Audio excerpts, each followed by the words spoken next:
I heard my sister laughing before I saw her. My fired badge was on the table between her and my boss, face up like a joke. I didn't confront them. I watched. That was the moment I stopped trying to survive and started deciding who would fall. Before we continue, please subscribe to the channel and let us know where you're listening from in the comments. My name is Nora. I'm 27 years old, and this is what really happened. I went back for one last thing: a charger, a notebook, the little cactus I kept alive out of spite. My keycard still worked, which should have warned me. The first thing I heard was laughing. Not office laughter, not polite hallway laughter. It was warm and familiar, like it belonged in my childhood kitchen. I followed it to the glass-walled conference room. The fluorescent lights hummed above the table like insects. And there, on the polished wood, my company badge sat face up. My photo, my name, my employee number, not clipped to my blazer, not around my neck, like a discarded tag on a clearance rack. My sister was leaning against the table. Her nails were fresh, glossy, perfect. My boss sat back in his chair, one ankle on the opposite knee. Between them was a Starbucks cup with my name on it. Nora spelled wrong, in thick black marker. He was tapping my badge against the lid, click, click, click. Evan. Look at this picture. She tried so hard. Mara. Stop. You're going to make me choke. They laughed again. Then Mara picked up the badge and held it like a joke trophy. She tilted it toward the fluorescent light, admiring my laminated smile. I didn't walk in. I didn't clear my throat.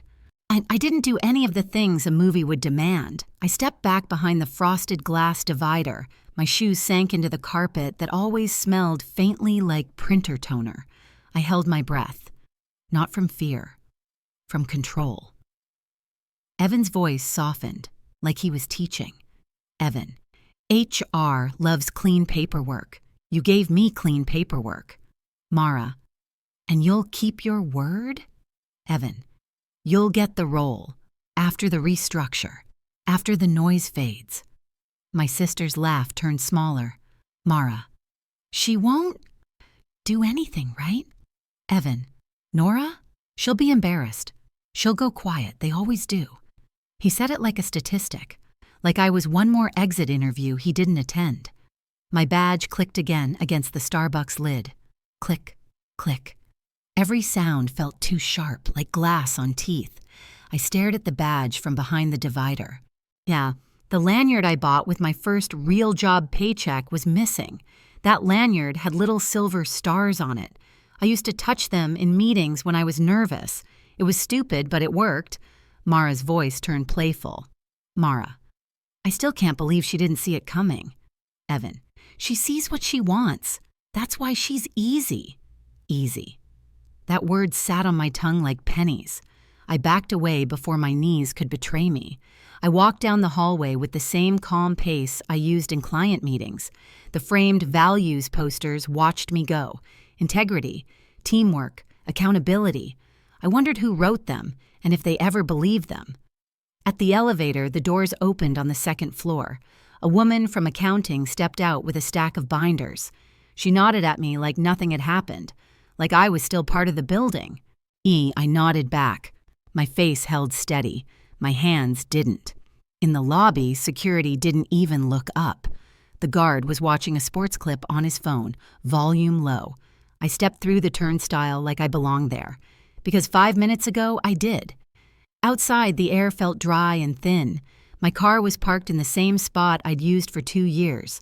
I sat in the driver's seat and stared at the dashboard. The silence wasn't dramatic. It was practical, like my brain was filing something away for later. My phone buzzed, a text from Mara. Mara, hey, are you okay? I heard you left early. Call me. The screen lit my hands in blue. She typed that while she was still laughing. I knew it as clearly as I knew my own birthday. I didn't reply. I opened my photos instead. A month earlier, Mara asked me to help her fix her life. She'd moved back to the city after a breakup. She said she was tired of waiting tables. She said she wanted stability. So I did what big sisters do when they're still trying to be good. I pulled strings. I introduced her to Evan at the company holiday mixer. Christmas lights hung along the walls of the atrium. Plastic snowflakes on fishing line. cheap champagne in small glasses. Evan smiled the way he always did when he met someone new, like he was collecting future favors. Evan, your sister talks you up. Me, she's smart. She just needs a chance. Mara squeezed my arm, grateful. Her perfume was sweet and heavy, something from a department store sampler. She whispered, "Thank you," like she meant it. Now I could hear her laugh in that conference room, warm, familiar, and not meant for me. Now I started the car. My hands shook on the steering wheel until I forced them still. I drove home through late afternoon traffic. A billboard promised fresh starts at a luxury apartment complex. My stomach turned at the timing.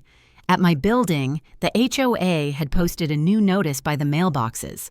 No packages left in the lobby. Someone had highlighted it in yellow like it was a personal attack.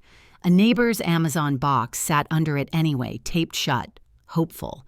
Normal life continuing like a slap. In my apartment, my lease lay on the counter under a pile of mail. I'd renewed it last week, 12 more months in this city, because I thought my job was solid, because I thought my family was solid, because I thought effort counted. On top of the mail was a Walmart receipt. I'd bought printer paper, dish soap, and a cheap frame for my promotion certificate. That certificate was still in my tote bag. I couldn't bring myself to pull it out. I kicked off my shoes and sat on the floor, not because I was falling apart, because the floor was honest. It didn't pretend. When my firing happened that morning, Evan made it sound gentle. He called me into his office after our 9 a.m. check-in. He didn't offer a chair. He didn't offer water. He offered a sentence. Evan, this isn't personal. It's just business. Me. What are you talking about? Evan. Budget cuts, performance alignment, the usual.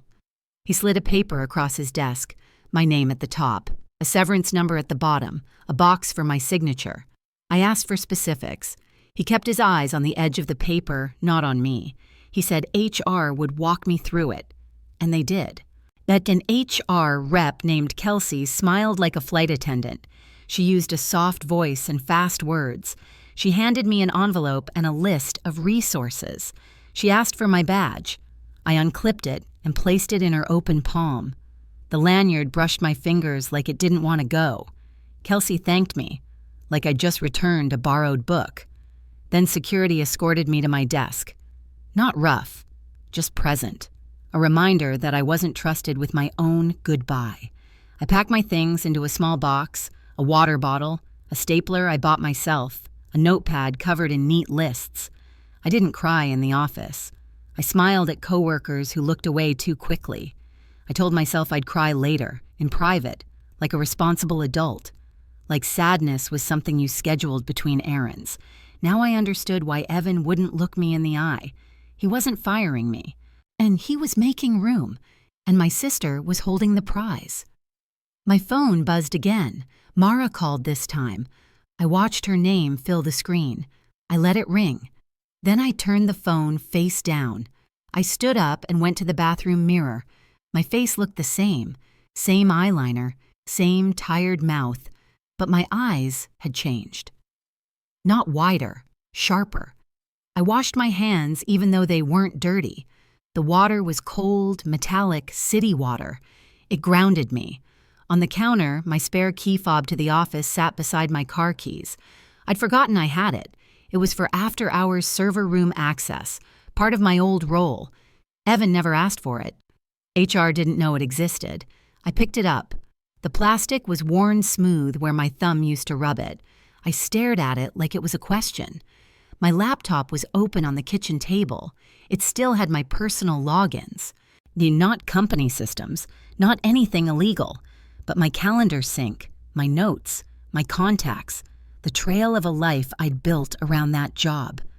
I sat down and scrolled through my last month.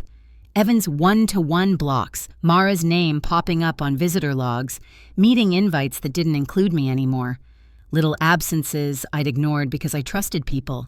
There was a meeting title that made my stomach tighten. Org Restructure Leadership Review, scheduled for Friday at 4:30 p.m. Attendees, Evan, HR Director, and Mara.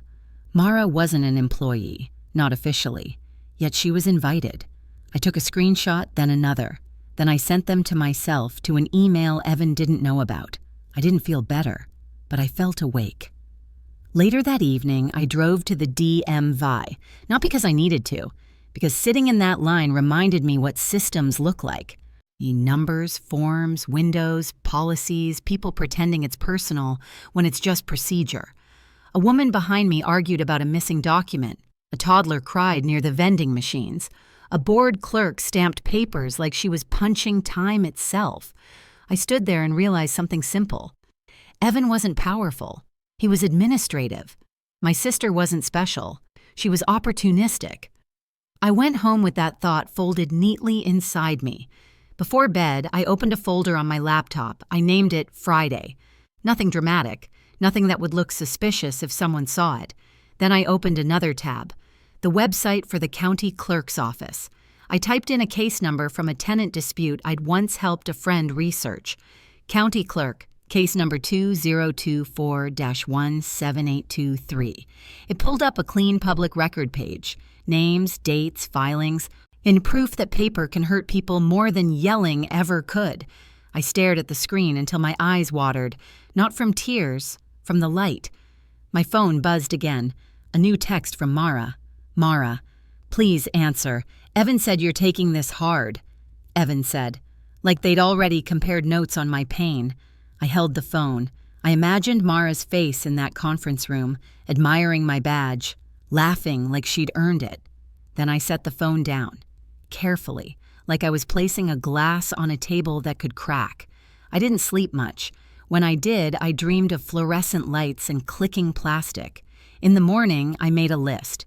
Not a revenge list, a control list. Step 1, confirm what happened. Step 2, protect my rent and my health insurance. Step 3, make sure they couldn't rewrite the story. As I poured cereal into a bowl and ate standing up, my sink still had one dish from last night. My life wasn't cinematic. It was messy and real. And it was still mine. At 9:07 a.m., my email pinged. A forwarded message from a former coworker, Jenna. Subject, did you see this? Attachment, restructure_org chart_draft.pdf. I opened it, and there was Mara's name, right under Evan's, in my old lane. My fingers hovered over the trackpad.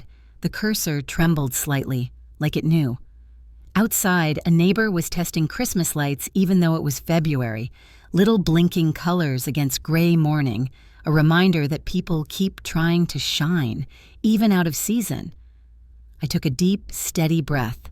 Then I clicked download. I took a deep, steady breath. Then I clicked download. The PDF opened with a soft digital sigh. And my kitchen smelled like stale cereal and lemon dish soap, the kind of clean that pretends it fixed something.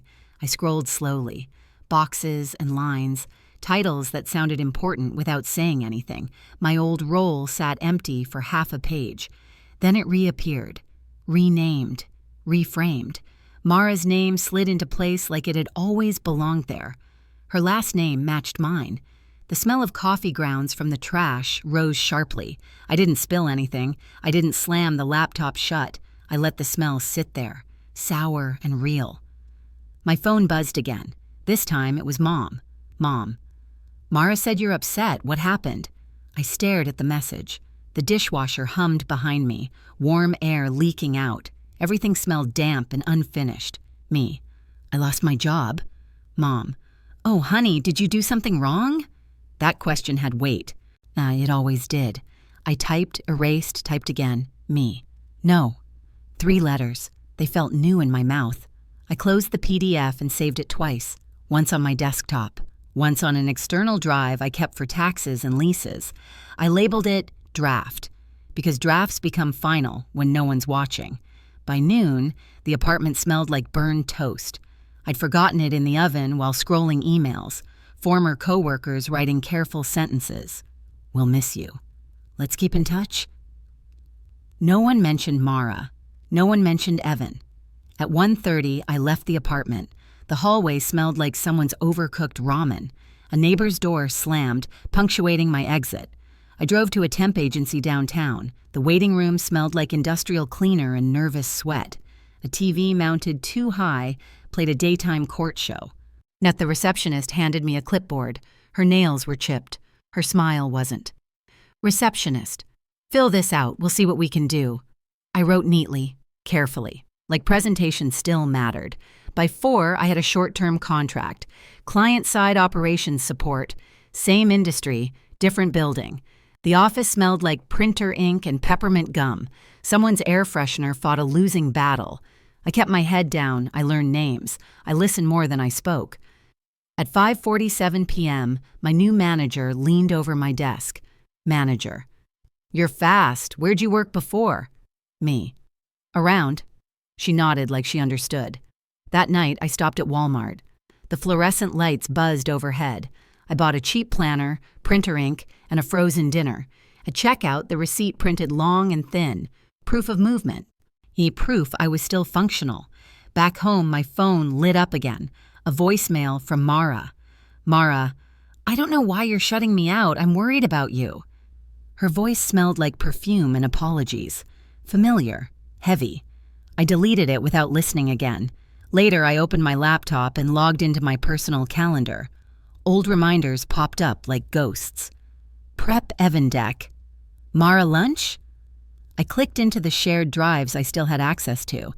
Nothing restricted, nothing illegal, just habits people forget to lock. I noticed something small. Expense reports filed late. Vendor lunches billed twice. I noted it, didn't touch it. On my counter, a Starbucks cup sat empty. Not mine. Leftover from yesterday. I rinsed it and placed it upside down. The smell of coffee lingered anyway. At 10:12 p.m., an email arrived. From Evan. Now, subject guy, checking in. Evan, I hope you're taking care of yourself. This transition can be hard. Transition, like a gentle bridge instead of a shove. I archived it. Before bed, I opened my planner. On Friday, I wrote one word, observe. The apartment smelled like night air and dust. I lay there awake, breathing evenly, listening to the building settle. They thought I was quiet because I was broken. They confused silence with surrender. I let that mistake breathe. I woke up before my alarm. The apartment smelled like dust and last night's rain, the kind of smell that settles when nothing moves. My phone was face down on the nightstand. I didn't reach for it right away. I listened to the building instead. Someone upstairs dragged a chair. A delivery truck hissed outside. Normal sounds. Stability pretending it wasn't fragile. When I finally checked my phone, there were no new messages. That bothered me more than the earlier flood. Silence can be a tactic too. I showered and dressed like I was going somewhere important. Clean jeans, a pressed shirt, the blazer I almost donated last month. I looked employable, not desperate. That mattered. At my temp desk, the office smelled like reheated leftovers and copier toner. The overhead lights were too white, too honest. I logged in and worked without interruption for 3 hours. At 11:18 a.m., Jenna messaged me again. Jenna, HR's been busy. People are nervous.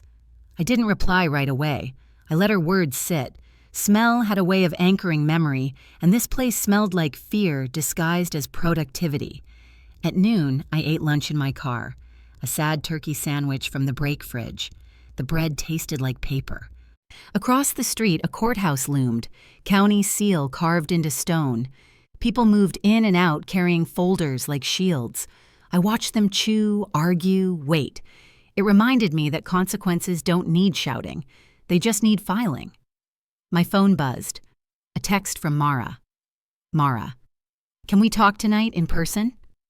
No emoji, no softness, just urgency. I stared at the message until the screen dimmed. Then I typed. Me. I'm busy. It was true. I just hadn't told her with what. At 3:40 p.m., my temp manager asked if I could stay late. A system migration ran behind. I said yes without hesitation. Being needed felt grounding, even temporarily. When I finally left, the sky was bruised purple. The air smelled like exhaust and wet concrete.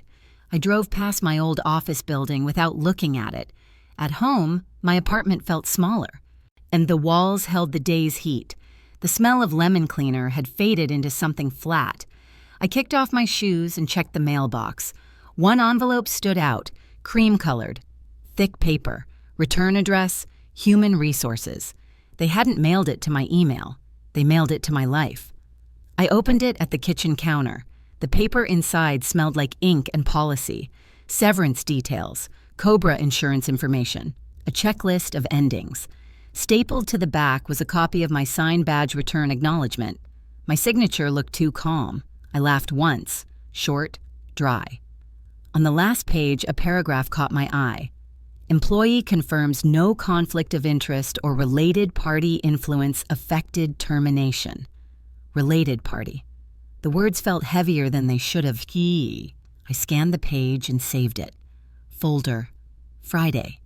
At 7:02 p.m. Now, there was a knock. 3 soft taps.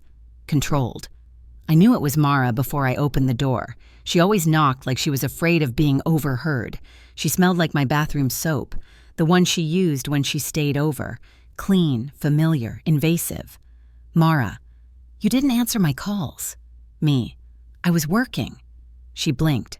That surprised her. Mara stepped inside without being invited. She looked around like she was taking inventory, like she might need the information later. Mara. You look fine. Me. You look busy. She smiled tightly, her hands folded and unfolded. Mara. Evan didn't mean for it to happen like this. Me. You mean the firing? She winced. The smell of her perfume thickened the room. Mara. It wasn't personal. There it was again, the phrase people use when they want absolution without apology. Me. You were there. She didn't deny it. That told me more than any excuse could. Mara. He thought it would be easier if you weren't around. Me. For who? She hesitated, a fraction too long. Mara. For everyone. I nodded, slowly, like I was agreeing. Me. Did you laugh? Her eyes flicked away, toward my bookshelf, toward the window. Mara. It was awkward. Me. That wasn't my question. She swallowed. Her voice dropped. Mara. Yes. The word landed quietly. No drama, no apology. I stepped back and leaned against the counter. The laminate was cool through my shirt. Grounding. Me. You used my name. Mara. I didn't. Me. You used my access, my reputation, my work. Her shoulders stiffened. Defensive now. Mara. You don't own the company. Me. I didn't say I did. She crossed her arms. Yeah, Mara. You always think you're smarter than everyone. That one was familiar. Old, from childhood. I smiled faintly. Me. I don't think that. Pause. Me. I know paperwork. She frowned. That confused her. Mara. What are you talking about? Me. Nothing you need to worry about. Her phone buzzed. She checked it instinctively. Didn't hide the screen fast enough. Evan's name flashed. I filed that too. Quietly. Mara moved closer. Her voice softened. Mara. We're sisters. This doesn't have to be ugly. I looked at her, really looked, at the tension behind her eyes, at the fear she didn't know how to name. Me. Then you should have stopped. She didn't respond. After a moment, she picked up her bag. Her movements were sharper now. Mara. I just wanted something for myself. Me. So did I. She paused at the door. Hey, Mara, Evan said you'd land on your feet. That confirmed everything. I opened the door for her. She stepped into the hallway without another word. The smell of her perfume lingered after she left. I locked the door and leaned my forehead against it, not in grief, in calculation. Later that night, I opened my laptop again. I cross-referenced the severance document with the org chart. Dates didn't line up. Titles didn't match. Someone had rushed. Rushed people make mistakes. I opened a browser tab. County clerk, business filings. I searched the company name. A subsidiary popped up, registered 3 months ago. Manager listed, Evan. Another name followed. Initials only, MR. I didn't rush. I didn't screenshot yet. I wrote one more word in my planner. Confirm. Outside, sirens wailed somewhere distant. To the city breathing through its teeth. I went to bed calm, not because things were resolved, because they had finally begun. I woke up with the weight of it still on my hands. Not a thought, a pressure. Like holding something fragile too long. The sheets felt rough against my palms. My phone vibrated once on the nightstand. I didn't reach for it. Touch mattered more than noise today. In the shower, the water hit my shoulders hard. I pressed my fingers into my collarbone until it stung. Pain is honest. It tells you where you are. While my hair dried, I sat on the floor and opened an old box. Tax documents, lease addendums, a stack of folded papers tied with a faded ribbon. Mara's handwriting stared back at me. I owe us. Little notes from years ago. You can pay you back next month. Just until I get on my feet. I swear I won't forget this. The paper edges were soft from being handled, from being trusted. I remembered how she used to sit on my couch, bare feet tucked under her, holding my mug like it belonged to her. Mara, you're so good at this stuff. Me, it's just budgeting. Mara, still, you always know how to fix things. I touched the crease in one note where she'd folded it too many times. I never asked for repayment. I asked for loyalty. At the temp office, the keyboard felt sticky under my fingers. Someone had spilled soda days ago. No one cleaned it properly. I typed anyway, answered emails, fixed problems that weren't mine. At noon, my hands brushed against a manila folder labeled compliance. The paper was thick, important. And I remembered Evan's hand on my shoulder last year, the weight of it during a late meeting, not inappropriate, just familiar enough to be confusing. Evan, you're a team player, Nora. Evan, you make my job easier. I used to feel proud when he said that, like I'd earned safety. I hadn't. I'd earned usefulness. That afternoon, I stopped by my storage unit. The metal door scraped my knuckles when I lifted it. The sting grounded me. Inside were old notebooks, meeting prep, performance reviews. One review still had Evan's handwriting in the margin. Promotable. Underlined twice. I ran my thumb over the ink until it smudged. At home, my laptop felt heavier when I opened it, like it knew what I was about to ask of it. I logged into my personal email archive. Years of forwarded notes, calendar invites, an attachment saved just in case. There it was, an email thread from last fall. Subject, conflict disclosures and question. Evan, hypothetical. If a relative applied for a contract role, how would that be handled? HR response below. Clinical. Clear. Any familial relationship must be disclosed. Failure may result in termination. I leaned back and flexed my fingers. The joints popped softly. I didn't screenshot. Not yet. That evening, Mom called again. Mom, Mara says you're not answering. Me, I'm busy. Mom, with what? I pinched the bridge of my nose, skin against skin, the familiar ache. Me, learning. Silence. Then a sigh. Mom, just don't burn bridges. I almost laughed. Almost. After the call, I pressed my palm flat against the counter. The laminate was cool, steady. I opened the county clerk's site again. Business filings don't care about feelings. They care about signatures. I searched the subsidiary, downloaded the articles of organization. My finger hovered over the manager names. Evan's full name, Mara's initials. I copied the document, saved it under reference. Later, I met Jenna for coffee. The cafe tables were rough wood, splintered in places. Jenna's fingers tapped her cup when she was nervous. I watched them. Jenna, they're scrambling. Me, about what? Jenna, audits, vendor questions, HR meetings. She leaned closer. Jenna, your name came up. I wrapped my hands around the cup. The heat seeped in. Me, how? Jenna, as someone who wouldn't understand the strategy. I nodded. That tracked. Jenna reached across the table and squeezed my wrist. The pressure was brief. Support without performance. Hey, Jenna, be careful. I squeezed back once, then let go. That night, I spread documents across my table. Paper edges pressed into my skin as I sorted them.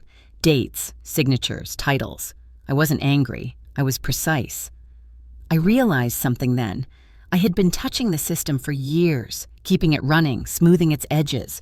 Now I knew where it was sharp. I closed the folder labeled Friday and washed my hands. The water ran clear. I went to bed with my palms open. Nothing clenched. They thought my strength was loyalty. They were wrong. It was memory. It was memory.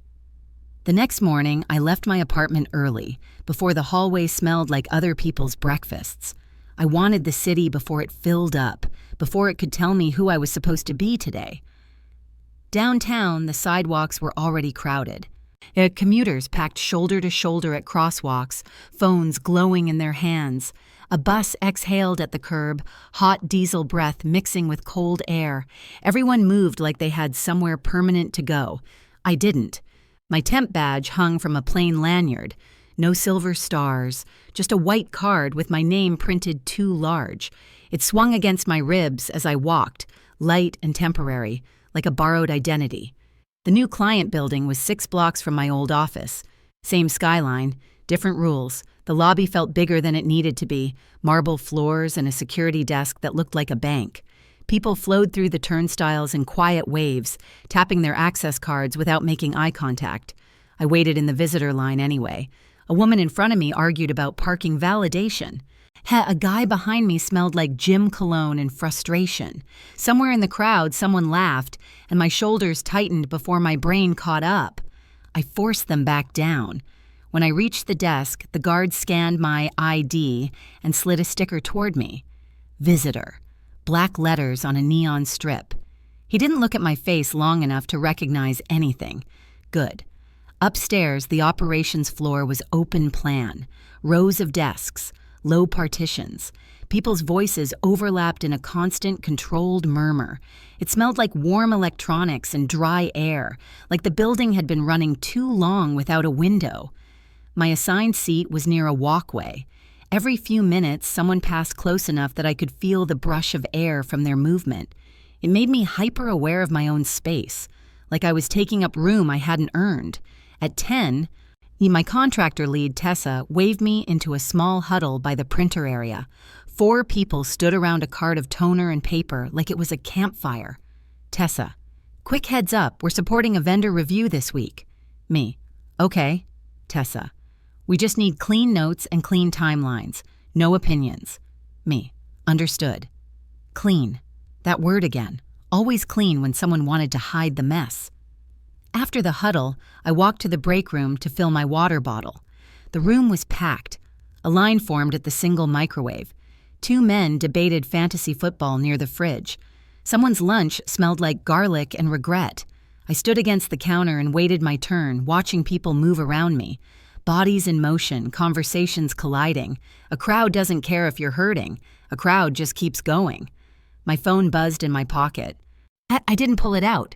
I didn't want my sister's name flashing where strangers could see it. I didn't want her to take up any space on my face. At lunch, I ate outside on a bench because I couldn't breathe under fluorescent lights anymore. The plaza was full of office workers, suits and sneakers, badges and tote bags. Food trucks lined the curb, the air thick with exhaust and grilled meat.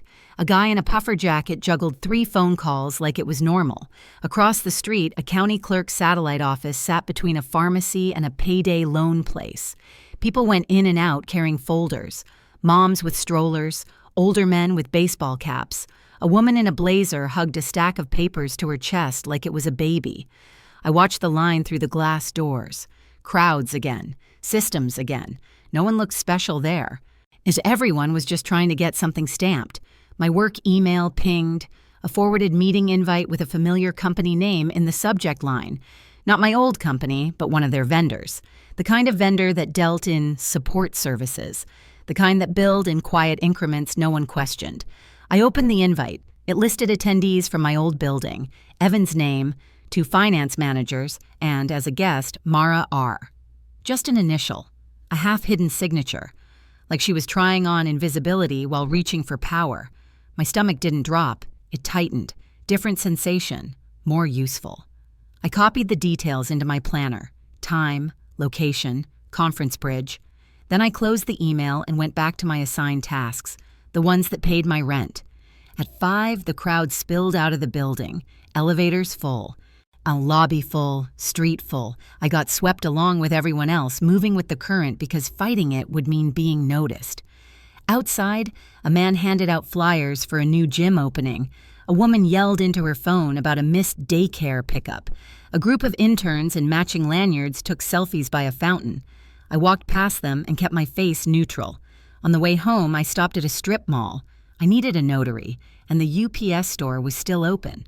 The parking lot was crowded with carts and brake lights and impatient horns. A kid pushed a shopping cart too fast and nearly clipped my shin. Inside, the line curled past shelves of tape and bubble mailers. The air smelled like cardboard and rubber bands. People held envelopes like they were holding their last options. A woman in front of me had a stack of lease documents. A man behind me complained about shipping rates. I stood between them, listening, measuring the space. When it was my turn, the clerk looked bored. Clerk: "What do you need notarized?" Me: "Nothing today, I just need to know your hours." Clerk: 9 to 6, Saturdays till 2. I nodded like that information mattered. It did, just not today. Back in my car, I sat for a moment and watched the parking lot crowd shift. Cars pulling in, cars pulling out. People loading groceries, life repeating itself without ceremony. I drove home with the radio off. The silence made room for details. At my building, I checked my mailbox again, a thin envelope from the health insurance marketplace, a generic brochure with smiling faces and small print. I held it like it could cut me. Upstairs, I opened my laptop and created a new spreadsheet. Columns: date, document, source, relevance, next step. It wasn't revenge, it was structure. I pulled up the vendor list from the meeting invite, cross-referenced it with the filings I downloaded from the county clerk site. The subsidiary's registered agent address matched a P.O. box used by the vendor. Not proof, not yet, but enough to make my skin prickle. My phone buzzed again. This time it was a voicemail notification from Evan. He hadn't called me in years. He'd emailed. He'd delegated. He'd smiled in passing. I didn't play it. I saved it. Audio is just another kind of paper if you handle it right. At 9, my neighbor knocked. Mrs. Halverson from 3B, the one who policed the hallway plants. Mrs. Halverson: "Are you the one leaving shoes outside your door?" Me: "No." Mrs. Halverson: "The HOA sent another notice. They're going to find someone." She held the printed email like a warrant. Crowd rules, even in a building of 40 apartments. I took the paper from her hand, felt the rough edge, and nodded. Me: "Thanks for letting me know." She looked at me longer than she needed to, like she was trying to place me on a list. Then she turned and walked away, slippers scuffing the carpet. I taped the notice to my fridge, not because I cared about shoes, because I cared about consequences. Small ones, big ones. All of them start as notices. After that, I didn't stay inside. The apartment walls felt too close, like they wanted to trap my thoughts. So I walked to a co-working lounge a few blocks away, the kind with day passes and exposed brick. The place was crowded with people pretending to be alone together, laptops open, headphones on. Then conversations whispered like secrets. The front desk handed me a paper wristband, a different kind of badge, temporary permission. Inside, every table was taken. I slid into a seat near the window where I could see the sidewalk traffic. A couple argued quietly over a shared screen. 2 women in matching blazers compared pipeline numbers, like it was a sport. Someone laughed too loud near the espresso machine, trying to be memorable. I kept my face still and my ears open. An hour later, the lounge hosted a young professionals mixer. It was announced like an accident. A staffer rolled out a tray of mini cookies and cans of sparkling water. People gathered anyway, pulled by the gravity of networking. I stayed near the edge. Crowds are easiest to read from the perimeter. A woman with a sleek bob and a bright smile stepped beside me. She had a name tag that said Lena, vendor MT. Her eyes flicked to my plain wristband and back to my face. Lena: "You new here?" Me: "Newish." Lena: "Same, I am drowning in vendor renewals." My body stayed relaxed. My mind sharpened. Me: "Renewals get messy when the paperwork isn't honest." Lena: "Tell me about it." Some support services firms bill like they're printing money. I took a sip of water. The can was cold, slick, leaving condensation on my fingers. Me. Any names? Lena smiled like she shouldn't. Lena. You didn't hear it from me, but there's one group that keeps popping up. Same PO. Box on 3 different contracts. Me. That's convenient. Lena. Convenient is one word for it. She said the vendor's name casually, like it was common knowledge. And it matched the one from my meeting invite. My skin didn't change, but my fingers tightened around the can for half a second. Lena leaned closer, lowering her voice. Lena. Someone on the inside keeps pushing them through. They show up, bid low, then change order everything. Me. Who signs off? Lena. Depends. Finance, ops, sometimes a director if they're strategic. Strategic. Another clean word. I nodded, like I was hearing gossip, like I wasn't building a map. When the mixer thinned, I walked out with the crowd. On the sidewalk, people split in different directions, each one convinced their path mattered more.